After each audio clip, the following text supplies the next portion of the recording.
Assalamualaikum warahmatullahi wabarakatuh.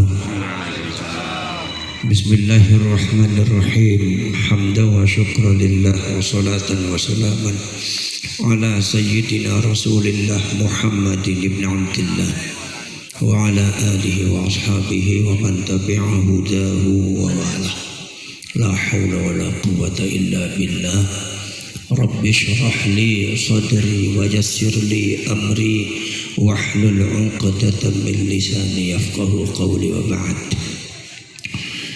Ma'asyiral mukarramin, para asyraf, para sadah, para hadirin, para hadirat, wabil khusus As-Sayyid Syarif Kiai Al-Hadj Imaduddin Al-Bantani, Kiai Ahmad bin Hasan, As-Sayyid Tengku Mudaqari, dan Sayyid Syarif Tubagus Nur Fadil, Mbah Yai Mufid, kemudian perwakilan dari Kesultanan Nusantara Kanjeng Raden Sudibyo Laksmono ingkang sampun kersa rawuh wonten mriki lan para ulama, para kiai, perwakilan seluruh dari daerah yang ada di Nusantara. Saya yakin panjenengan semua ini adalah punggawa-punggawa perjuangan Laskar Satu.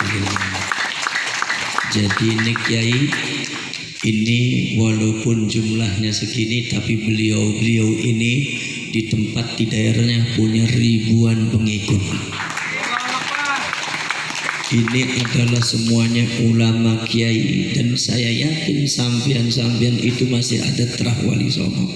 Dan saya yakin yang datang di sini adalah orang-orang yang di dalamnya terdapat darahnya Rasulullah SAW. Jadi saya berhadapan di sini adalah bukan berhadapan dengan siapa-siapa, tapi berhadapan dengan para sahadah, para sayyid, para syarif, di mana sayyid dan syarif ini ingin mengadu bersama-sama karena sejarahnya sudah dibelokkan, karena agamanya sudah dipecundangi, karena agama dan bangsanya sudah ada yang merusak. Maka kita semua para sayyid dan para syarif yang ada di Tegal, yang ada Surabaya, yang ada di Cirebon, Banten, Lampung, Kalimantan, Sumatera, semuanya berkumpul di sini dalam rangka membuat satu pijakan awal untuk memperjuangkan bangsa dan leluhur kita, khususnya agama kita. Saudara-saudara sekalian, saya yakin ini akan dicatat oleh sejarah di masa yang akan datang seperti terbentuknya Nahdlatul Ulama. Maka nanti saya minta kepada panitia untuk mencatat seluruh yang hadir. Semuanya dicatat siapa yang hadir. Saya tidak mau menyalahi sejarah, karena sejarah itu sunnatullah. Siapa yang berani melawan Allah? Maka dari itu, di sini saudara-saudara sekalian, perjuangan Wali Songo ini adalah perjuangan yang sangat suci. Ada 1-2 pijakan saya bagi saya pribadi. Pijakan saya dari saya pribadi yaitu adalah satu, ketika mbah saya meminta kepada saya untuk diberi nama sama dengan beliau, Muhammad Abbas. Saya sering bicara masalah itu. Saya diberitahu oleh abah saya dan umi, Abbas, kamu itu namanya dari mbah, yaitu Mbah Abbas. Mbah Abbas itu punya anak Mbah Mustahdi Abbas. Mbah Mustahdi Abbas itu adalah putra terbesar Mbah Abbas, punya anak umi saya punya anak saya binti Minhatul Mala binti Ahmad Mustahdi bin Abbas bin Abdul Jamil. Kalau dari Abah, Mbah Soleh, Mbah Hashim, Mbah Mansur, Mbah Hashim, Mbah Mansur, Mbah Soleh. Mbah Soleh itu kakaknya Mbah Abdul Jamil. Mbah Abdul Jamil nurunkan Mbah Abbas, nurunkan ibu saya. Kemudian Mbah Soleh dari Benda Kerep menurunkan Abah Fuad Hashim, nurunin saya. Jadi Mbah Soleh dengan Mbah Abdul Jamil ini kakak beradik, seibu sebapak. Jadi cucunya bapak dengan cucunya adik ketemu keluar saya, gitu maksudnya. Cuma yang jadi aneh, dan sampean harus tahu bahwa tanah yang diinjak ini adalah tanahnya Mbah Abbas. Ini tanah ini sudah dikuasai oleh Mbah Muqayyim 11 tahun. 11 tahun beliau nirakat di tanah budak pesantren ini, dan termasuk ini yang kita injak. Makanya Mbah Muqayyim mengatakan, siapa yang meminum tanah ini, siapa yang nginep di tanah ini, saya doakan mudah-mudahan dia akan apapun yang dicita-citakan akan terlaksana. Kalau punya pesantren yang besar, banyak diikuti dan barokah dan akan selalu diluruskan oleh Allah. Mbah Muqayyim itu adalah saudara-saudara sekalian, Mbah Muqayyim itu adalah punya menantu Mbah Muta'ad. Mbah Muta'ad ini nurunan Mbah Soleh dan Mbah Abdul Jamil. Mbah Abdul Jamil nurunkan Mbah Abbas. Itu semua dari keraton. Kalau seumpama Mbah Muta'ad akhirnya keterusnya adalah kesananya adalah ke Napa Syarif Abdul Karim, termasuk Panemah Diri Loyo, itu termasuk mbah saya Mas Dipyo, itu termasuk mbah saya nanti ke Pangeran Tajul Arifin atau Muhammad Arifin bin Syarif Hidayatullah. Saya dari ibu dan bapak semuanya lari ke Syarif Hidayatullah. Jadi dari bapak ke Syarif Hidayatullah, dari ibu ke Syarif Hidayatullah. Makanya jangan sekali-kali manggil saya Habib, panggilnya Syarif aja. Sebab kadang-kadang repot, hidungnya panjang tuh gak repot juga. Karena orang-orang nih di Indonesia itu yang dibaalwikan tuh bukan makam aja, hidung saya juga dibaalwikan. Aneh makanya. Saudara-saudara kalian, dulu Mbak Abbas mengatakan pada waktu Mbak Abbas masih gesang, masih hidup, Mbak Abbas itu mengatakan nanti cucu saya harus ada yang namanya Muhammad Abbas. Dan dipanggilnya Abbas. Akhirnya semua cucunya dikasih nama, tapi kata Abah saya banyak yang sakit. Akhirnya tanda tanya. Begitu saya lahir, Mbah Mustahdi itu lagi sholat duha, dia ketiduran, Mbah Abbas datang. Kata Mbah Abbas mengatakan, Ahmad, itu kacung, dikasih nama itu kacung, Muhammad Abbas, panggilnya Abbas dan yang lainnya. Cepat kasih tahu Fuad nih. Akhirnya Mbak Mustahdi kaget, bangun langsung lari ke Abah Fuad. Saya pada waktu itu sudah diberi nama Muhammad bin Liyaksi, diambil daripada ilmu falak. Ya, ilmu falak itu adalah tanggal lahir, itu tahun lahir, itu kan ada bisa membentuk huruf bin Liyaksi. Kata Mbak Ahmad Mustahdi, ini anak harus dikasih nama Muhammad Abbas. Ini harus, karena ini titipan amanat dari Mbak Abbas. Ada apa Mbak? Nggak tahu, pokoknya nanti insya Allah ada hikmahnya. Sejak itu saya namanya disambung Muhammad Abbas bin Liyaksi. Ketika saya diberitahu seperti itu, saya jadi bingung, ini maksudnya Mbak Abbas itu apa? Apa ini? Ada apa? Tapi saya yakin pasti ada apa-apa, karena terasa ini. Begitu perjalanan saya ngaji, barangkali ngaji, enggak juga, karena Abah Fuad juga ngaji. Saya buat pondok, yang lain juga buat pondok. Saya buat manakiban, yang datang manakiban setiap malam Jumat ribuan orang. Oh, tapi yang lain juga bisa manakiban. Saya masih tanda tanya apa? Mohon maaf, bukan berapa nih tahaddusan bi nikmatillah. Kalau orang dibuntet dan benda kerapti kadang-kadang punya darah. Kalau darahnya, kalau bahasa spiritualnya itu adalah darah hikmah. Darah hikmah, kalau bahasa lokalnya darah dukun gitulah. Dukun syar'i gitu. Duduk tekun. Jadi itu ilmu model begitu datang sendiri tanpa belajar. Itu mungkin salah satu keistimewaannya buntet pesantren dan benda kerap. Saya nggak pernah belajar ilmu hikmah. Bahkan saya mengatakan bahwasanya sampean ini jangan, kalau lagi belajar nggak boleh belajar ilmu hikmah, nantinya otaknya degdeg. Tapi subhanallah, begitu saya 40 tahun ternyata alhamdulillah itu datang dengan sendirinya. Saya nggak tahu dari mana ya, kalau diciptakan nggak masuk akal, nanti dikiranya saya madhab Ba'alwi juga, nanti nggak mau saya. Nggak mau cerita saya nanti kata ke Imad nih sudah kerasukan Ba'alwi nih. Saya nggak mau seperti itu, karena itu nggak masuk akal. Saudara-saudara sekalian, tapi saya mengatakan enggak itu juga. Karena apa? Yang lain juga mungkin masalah hikmah itu juga mungkin semua bisa. Pas ceritanya ada isu-isu masalah nasab, saya ini seperti dituntun oleh Allah Subhanahu wa taala. Saya telepon ke Iman, saya telepon ke Nur Fadil, saya telepon juga Ustadz Korik, saya telepon ke Salim waktu itu. Udah panjenengan sini, setelah Banten kumpul aja di Buntet sini. Akhirnya semua kumpul di Buntet sini. Begitu di Buntet ada kemudian mewawancarai saya tentang masalah yang berkaitan dengan nasab. Saya di situ langsung lisan saya menyebut insya Allah akan berdiri Laskar Sabilillah, singkatan daripada Waliullah. Insya Allah itu lisan ini secara badihi itu dari Allah Subhanahu wa taala.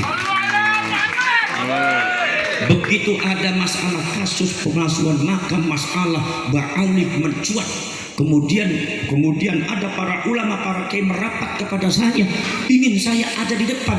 Saya baru paham, oh ini maksudnya Mbak Abbas ini. Dulu beliau itu memimpin Laskar Hizbullah, tapi karena beliau sudah tidak ada, sudah menghadap di hadirat Allah, ini mungkin beliau menginginkan cucunya untuk memimpin Laskar Sabilillah di Indonesia.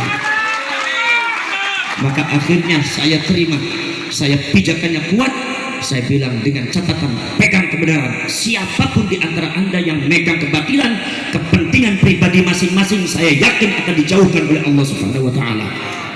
Maka tadi itu jangan sampai dalam perjuangan ini mementingkan pribadi masing-masing. Tetap tawajuh kepada Allah. Kenapa? Karena kami, yaitu adalah anak cucunya Mbak Abbas, anak cucunya Sunan Gunung Jati, memegang erat Thariqah Syadhariyah. Dan Thariqah Syadhariyah salah satu syaratnya adalah apa? Tidak boleh benci kepada orang, tidak boleh benci kepada orang, tidak boleh husnudzon kepada orang. Maka dari itu saudara-saudara sekalian, makanya saya bilang mengatakan nih, orang-orang mau nggak ikut sama saya? Kalau mau ikut saya silakan, tapi kalau saya ikut saya keluar. Tapi kalau semua ikut saya harus berani memegang kebenaran. Kalau anda masih tetap dalam pengen kebatilan dan mancal-mencel, nggak usah ikut sama saya. Karena ini adalah perjuangan Wali Songo. Ini perjuangan betul-betul luar biasa ini, saudara-saudara. Satu itu. Nomor dua, ada kemarin kira-kira 3 minggu kemarin, saya kedatangan orang yang tidak tahu masalah nasab. Tiba-tiba datang ke sini perempuan itu dari Kanoman. Dia datang ke sini karena sudah 3 kali mimpi bertemu dengan Syarif Hidayatullah, suruh datang ke sini ke saya. Akhirnya beliau datang dengan suaminya juga cerita sambil berbesmilit. Ini Gus, ada apaan sih Gus? Nggak ada apa-apa. Saya bilang, gimana sih? Ini kok Sunan Gunung Jati Syarifiyatullah itu mimpi nemuin saya 3 kali Gus. Jadi saya takut, makanya saya itu mencari rumahnya sampean di sini. Saya kan tahu namanya aja, panjenengan kan sampean tuh, walaupun masih saudara di Kanoman. Akhirnya beliau datang ke sini sambil bicara, sambil bibirnya bergetar, Gus, Syarif Hidayatullah itu memanggil sampean. Tolong nok, kalau orang Jepang kalau panggil perempuan nok ya, neng, nok tolong segera sampaikan sama Abbas di Buntut, segera itu nasabnya ulama cepat diberesin karena ada yang rusak. Cepat diberesin itu karena ada yang rusak. Itu 3 kali mimpinya seperti itu. Demi Allah, demi Rasulullah, Gus, saya berani sumpah Quran. Itu ada apa Gus? Saya bilang udah nggak ada apa-apa, biasalah perjuangan Wali Songo. Nanti saya berkalilah nasabnya, barangkali itu. Nah, isyarat dari kedua itu adalah sebagai pijakan saya. Oh, berarti saya ini harus tetap berada di Laskar Sabilillah. Berarti saya harus membawa panjenengan semua untuk berjalan ke perjuangan yang sangat mulia ini. Kira-kira saya minta kepada kalian, apa siap apa tidak? Siap apa tidak? Siap apa tidak? Dulu ada Laskar Hizbullah, panglimanya adalah Muhammad Abbas. Sekarang juga Muhammad Abbas Laskar Sabilillah. Itu pembentukan semuanya. Maka dari itu saudara-saudara sekalian, saya mohon maaf kepada saudara-saudara kalau seumpama ini apanya serba terbatas, karena ini memang gayanya ya gaya santri ya, gaya santri lah. Jadi enggak makanya saya fokus kenapa enggak ada santunan dari pemerintah, karena pemerintah sekarang mendekati politik pemilu, takut nanti suudon lagi sampai akhir. Makanya udahlah, yang buka siapa? Udah yang buka Kiai saja. Sambutan itu kita aja. Apa sebab? Sebab ini adalah acara keluarga Wali Songo, acara keluarga Nusantara, tidak ada kaitannya dengan politik. Maka dari itu saya kumpulkan, ini lagi rapat keluarga semua, kongres keluarga. Nanti insya Allah setelah ini nanti ada kajian ilmiah yang disampaikan oleh Kiai Imaduddin dengan Kiai Tubagus Nur Fadil ini. Ya, nanti setelah sesi istirahat ini ya. Kemudian setelah itu nanti ba'da asar ke jam 2 jam 3 itu diteruskan dengan kongres pembicaraan masalah yang berkaitan dengan agenda ADART dengan rekomendasi. Itu nanti ada 2, tinggal panjenengan semua nanti yang mau ikut silakan registrasi kepada Syarif. Nah, setelah itu nanti kemudian mungkin ada penutupan nanti malam, kemudian ba'da maghrib mungkin ramah tamah. Malam-malam nanti penutupan, setelah itu selesai, dijadikan 1 hari. Yang penting ini adalah formalitas saja untuk bahwa kita sudah mengadakan kongres. Ini adalah kongres Laskar Sabilillah, sangat hebat, sangat keren. Amin. Karena baru kali ini di Indonesia ada laskar mungkin banyak, tapi laskar yang mengadakan kongres cuma 1 Sabilillah.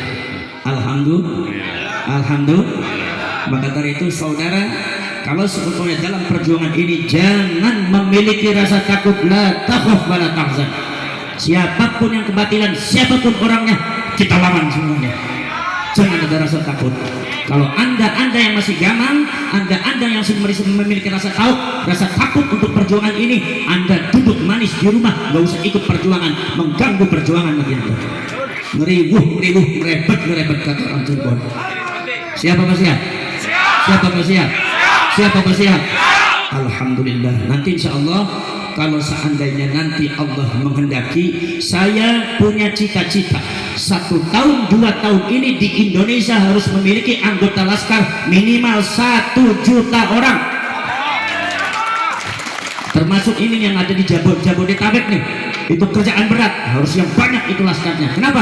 Karena lawan kita kadang-kadang mempermainkan massa. Kita bukan untuk kebatilan, kita adalah untuk mencegah kebatilan. Kita harus punya kekuatan massa yang lebih banyak daripada siapapun. Siap? Maka nanti komandan laskar harus komandan yang memiliki keberanian di atas rata-rata. Jangan komandan yang kecil.